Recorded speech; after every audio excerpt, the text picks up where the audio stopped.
ನಾಳೆ ಎಸ್ಎಸ್ಎಲ್ಸಿ ಪರೀಕ್ಷಾ ಫಲಿತಾಂಶ ಪ್ರಕಟ.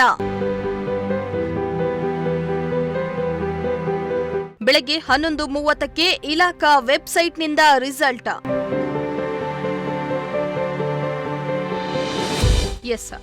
ಮಾರ್ಚ್ ಏಪ್ರಿಲ್ನಲ್ಲಿ 10ನೇ ತರಗತಿ ಪರೀಕ್ಷೆ ಬರೆದು ರಿಸಲ್ಟ್ಗಾಗಿ ವೆಯ್ಟ್ ಮಾಡ್ತಾ ಇದ್ದ ರಿಸಲ್ಟ್ ದಿನ ಹತ್ತಿರ ಬಂದಾಯಿತು.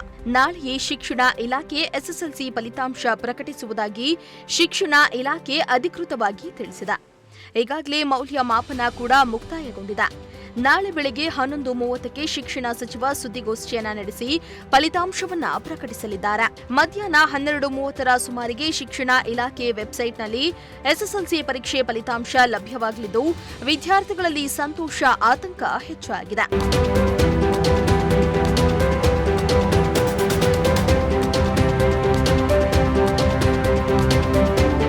ಕರ್ನಾಟಕ ರಿಸಲ್ಟ್ .nic.in ವೆಬ್ಸೈಟ್ಗಳಲ್ಲಿ ರಿಸಲ್ಟ್ ಪ್ರಕಟಿಸುವುದಾಗಿ ಇಲಾಖೆ ತಿಳಿಸಿದೆ.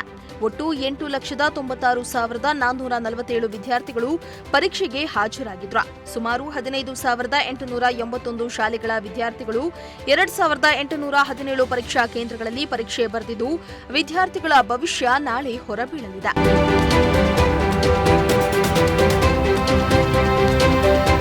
ಎಸ್ಎಸ್ಎಲ್ಸಿ ವಿದ್ಯಾರ್ಥಿಗಳಿಗೆ ಪ್ರಜಾಶಕ್ತಿ ವತಿಯಿಂದ ಆಲ್ ದಿ ಬೆಸ್ಟ್. ಹಾಗೆ ಫಲಿತಾಂಶ ಅದೇನೇ ಬರಲಿ, ಸೋಲು ಗೆಲುವು ಕಾಮನ್. ಫೇಲ್ ಆಯ್ತೆಂದು ಕುಗ್ಗುವುದು ಬೇಡ. ಮತ್ತೆರಡು ತಿಂಗಳಲ್ಲಿ ಮರು ಪರೀಕ್ಷೆ ಇರಲಿದ್ದು ಚಿಂತೆ ಬೇಡ. ಪರೀಕ್ಷೆ ಬರೆದು ಭವಿಷ್ಯ ರೂಪಿಸಿಕೊಳ್ಳಿ. ಬದಲಾಗಿ ತಪ್ಪು ನಿರ್ಧಾರವನ್ನ ತೆಗೆದುಕೊಳ್ಳುವುದು ಬೇಡ. 10ನೇ ತರಗತಿ ಸ್ಟೂಡೆಂಟ್ಸ್ಗಳಿಗೆ ಮತ್ತೊಮ್ಮೆ good luck. Bureau report, Prajashakti TV, Tumakuru.